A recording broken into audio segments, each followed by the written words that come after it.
This is a demo talking about edges in your work.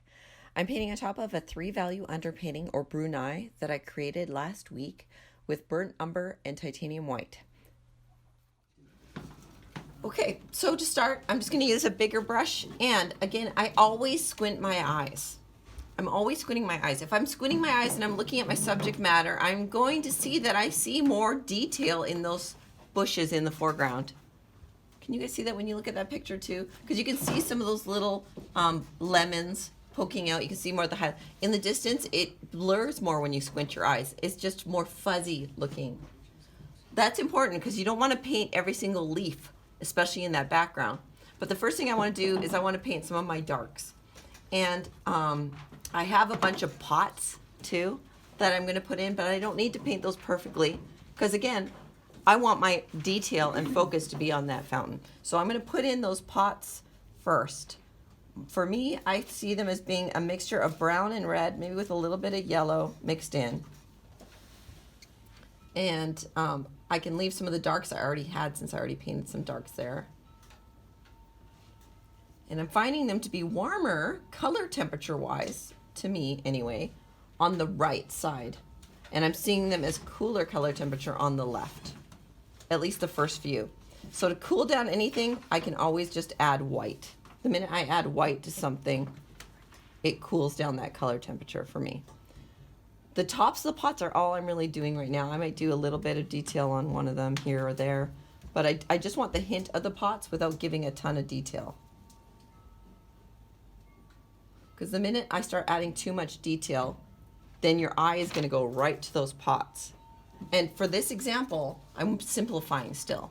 I want to see the forest for the trees. I don't want to see every little tree and leaf. All right, that might be all I do for my pots right now. I've got a lot of ground here to cover and everything like that, but I just want to start getting some greens in.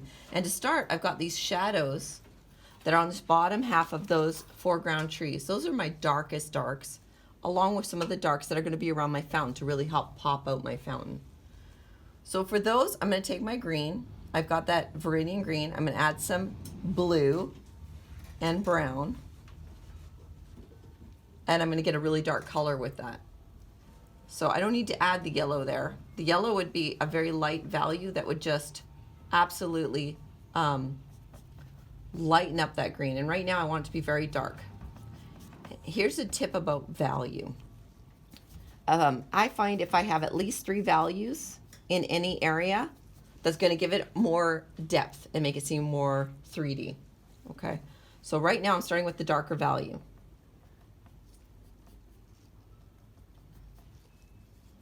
And I want to make those greens bigger than they need to be. I can carve around them and make little leaf-like shapes if I really want to later. And rather than having it stop abruptly, so that the top will intermix with this, I'm going to have it be a little bit more kind of jaggedy with my brushwork.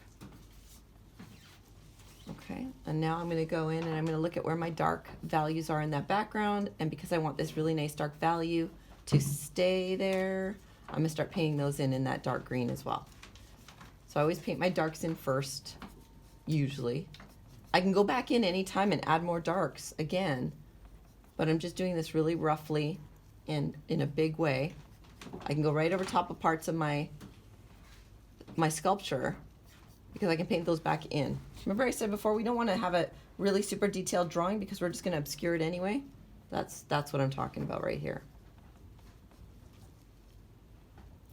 I know my light source is coming from this direction, so my sun is over here somewhere and it's coming this way. So personally, I feel like if I darken up this area around my sculpture and I brought my tree way over to kind of touch that right-hand side of him, I'm just going to put some of those darks in there right now. Even though that's a tree off in the distance and I would normally lighten as I go off in the distance, I want to accentuate the contrast between my sculpture and that background. Okay, so there's some darks. I'm squinting my eyes just to see big shapes. So in my shadows, I might go more bluish. So even in my highlights in the shadowed area, I might still take that green and blue color with a little bit of brown mixed in and lighten it up with some white And that might be some of my highlights within the shadow area.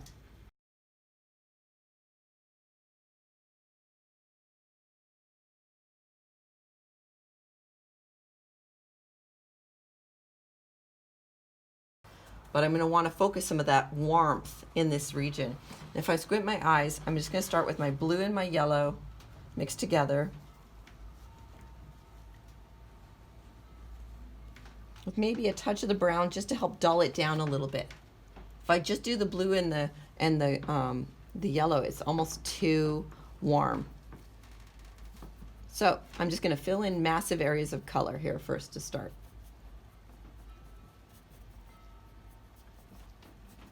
And I'm just looking for big shapes, and then I'm softening the edges of some of those shapes.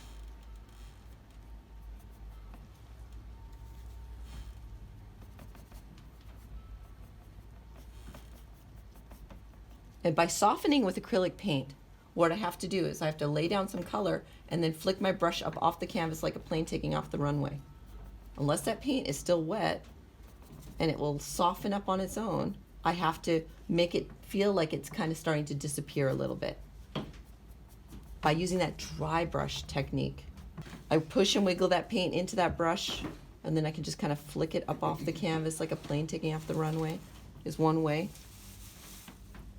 And I'm just kind of kissing the edge of the canvas here and there with a few of these more warmer colors to kind of marry the two areas. This is my darker value for this top area, for example. So what I've done here again in the bottom is I've made it darker value-wise by having an almost black value and then had some cool highlights. This area up here is going to be much lighter, and so I've taken a much warmer green that's lighter for the dark value to start. I can always go in with a few really dark darks and add some more detail if I want to. I want to dull down this green a little bit because it's most warm. When I look at this, more yellowy on these little bushes here. And in fact, I even had a bush that I had put off center right here. So I'll put that in as well. Again, I'm squinting my eyes to see it. I might have some darker values that I need to put in for detail later, but I'm not going to worry about that yet. And again, I want to make sure I'm softening my edges when I touch other things. You might not be able to see this color very well because it's exactly the same value as that background. Mm-hmm. And that's kind of a good thing, although it's frustrating, I know. And again, as I come up to some of those darks that I've already put in, I'm just making sure that I soften those edges between the darks, because I don't want those darks to be a solid dark block that then touches green. I want to have it be maybe a little bit of the green kind of brushes over it. If this was oil and I had that dark and it was still wet, I'd paint that green right up to it and then use a soft fluffy brush to kind of blur that edge a little bit. So I'm going to mix a color. It might be closer to what I did down here, but it's still warmer. It's got more blue than yellow, but it's still warmer than the Viridian green was. That Viridian green is such a light value. Or sorry, such a cool value, pardon me. Painting and thinking at the same time. Dangerous. So I'm squinting to kind of just see, where do I see a finger of that green coming over? There's another coniferous tree over here. I'm going to paint right around my guy. And I want you to just kind of take a look at how I'm holding the brush too. I'm not holding it on the metal ferrule. I'm holding it farther back. And I can go right over my little dude a little bit if I need to. And now I'm coming to the coniferous trees, which are much more orangey. So I could even start with the red and the yellow, making an orange, and mix in a little bit of my blue to that color, and get a much more orangey greenish color. I can go back and forth a little bit with my values here and there if I need to add some darker areas. I just want to get main color notes in to start. And I'm still just kind of looking at big shapes, squinting my eyes, and throwing them in with some blurry edges. Not a ton of detail yet.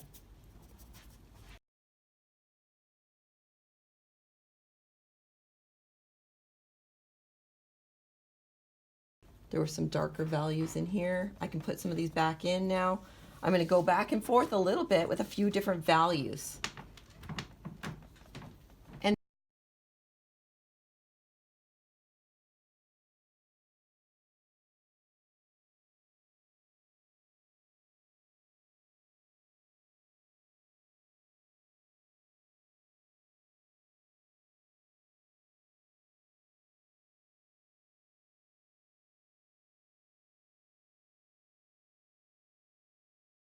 orange in shadow is just a brownish color.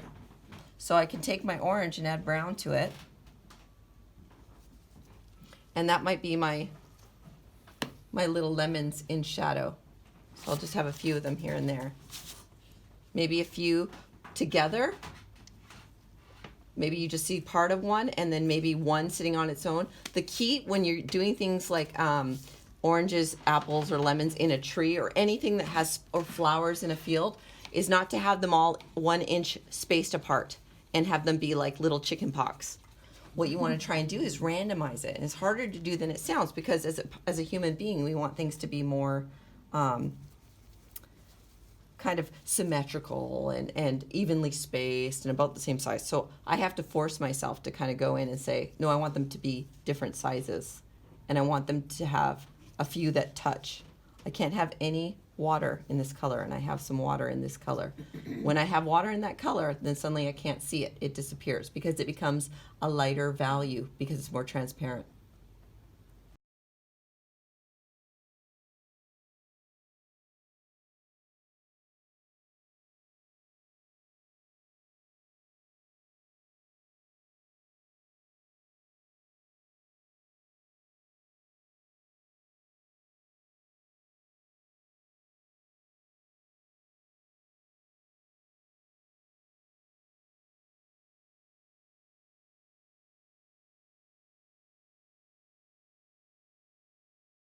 So I can start throwing that in.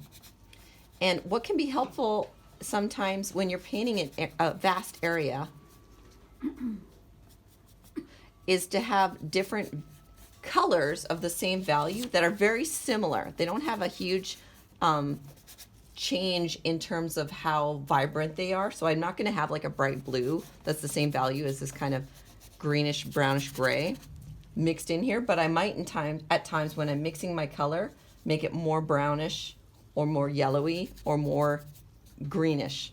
So it doesn't have to be a flat value. Does that make sense?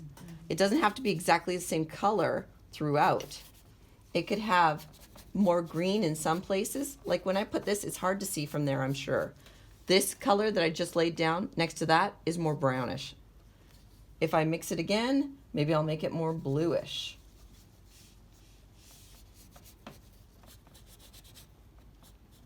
So that the color is richer. It's not as stagnant. And I'm going to go bigger than my value needs to be in those areas.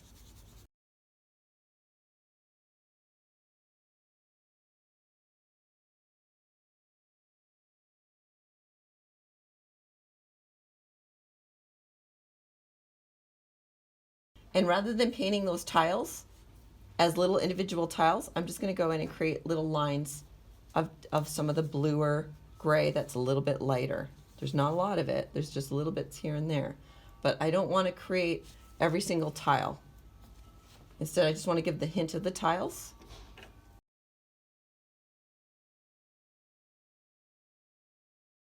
So that highlight, look at the difference between the highlight and the shadow. The highlight is very kind of light orangey brown.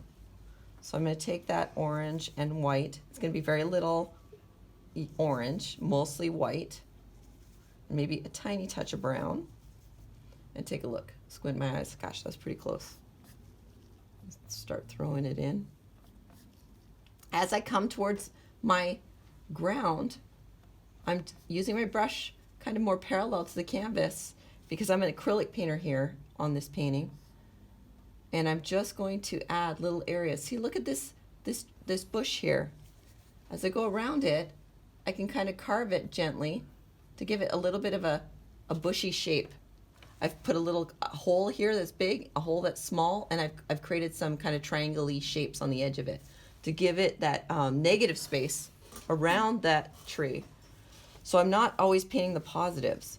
If I was an oil painter, I would just go right up to it with thicker paint and then use a brush to soften around the edges.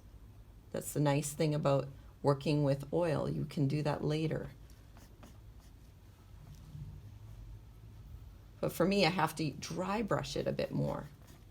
And I have to make sure I have enough paint. This is where you should use your palette knife to create your color instead of doing what I'm doing.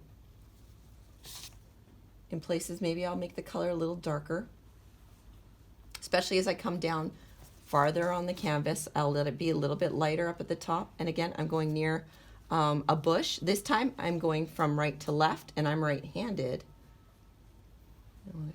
Just get some of this area in here. So if I go up to my bushes here, what I'm going to do is I'm going to flick my brush to the top left. Even if I have to move my brush, I always want to make sure that I'm pulling the paintbrush, not pushing it. So if I have to turn my brush another direction to let that happen, that's what I'll do. Put a few holes, put a few triangles, just to give me the idea of the edges of that bush. Maybe a few fingers popping out. And your sky is almost always going to be lighter than you think it will be. And I'm going to put a little bit of that Viridian green in here just to kind of warm up that blue for me. Let's take a look. Okay. Maybe a little too dark. I'm going to lighten that a bit. I'm just going to start throwing in some sky. And again, I'm going to paint everywhere around my trees to start.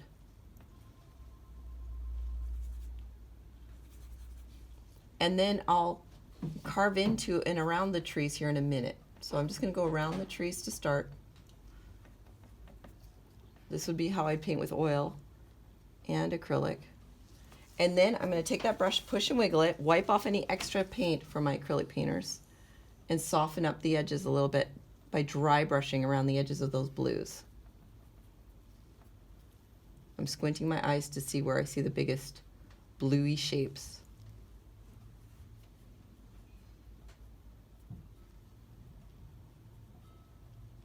So again, I'm painting the negative space. I'm also creeping up on my brush a little bit because I'm working in a smaller area.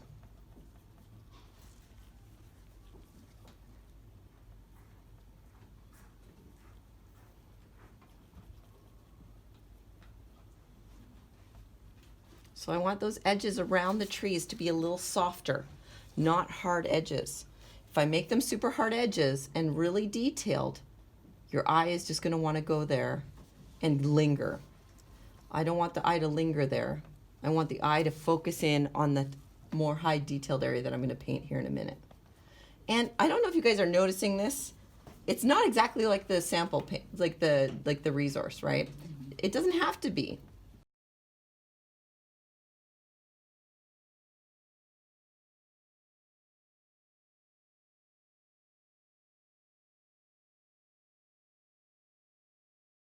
I still got this little tree here. It's a little bit more in light and it's closer to my subject matter. So real quick, I'm just going to throw in some little areas here of that tree.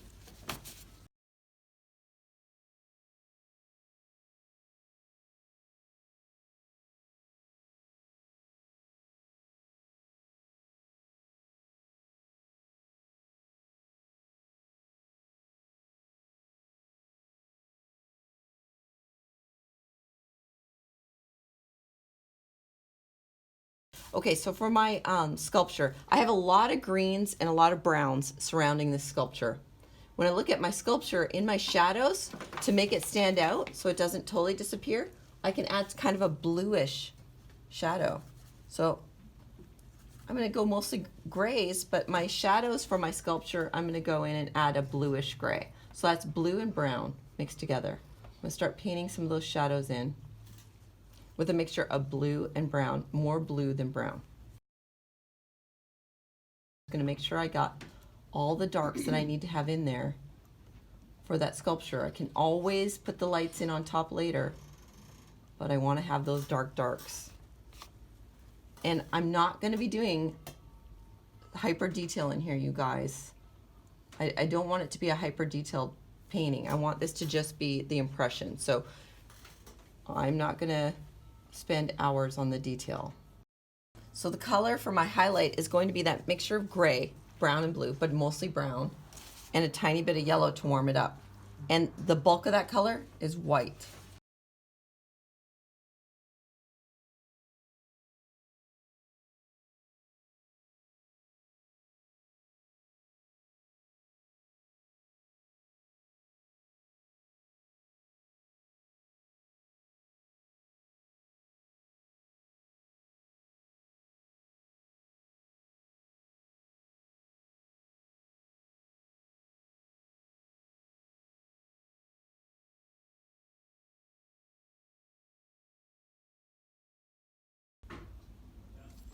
I've got to go in a little thick if it's white in places so it really stands out.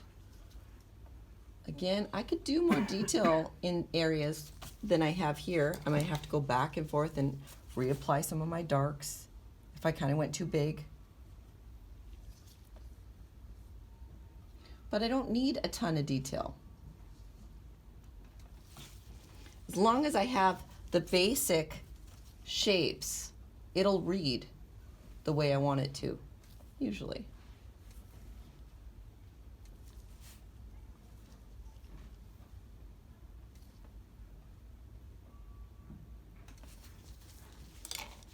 It's about those little dots and dabs that from a distance make it feel more like a statue.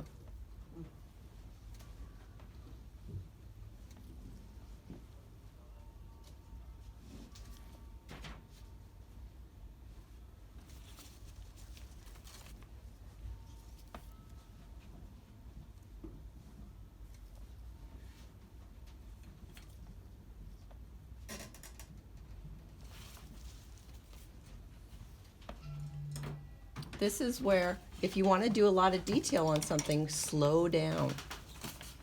I'm going quickly because I'm just doing a demo, but I would encourage you to go much slower than what I'm doing.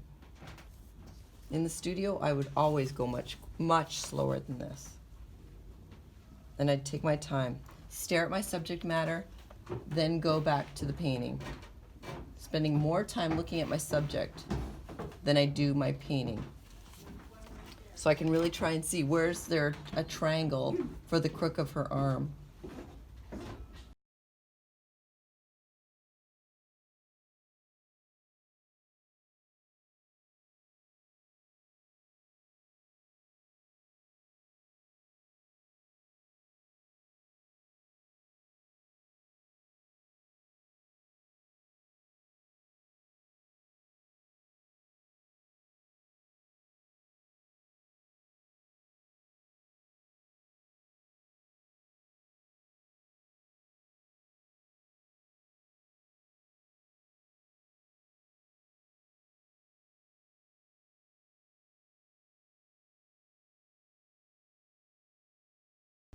But I wouldn't do much more than that. And I might even soften up that edge a little bit.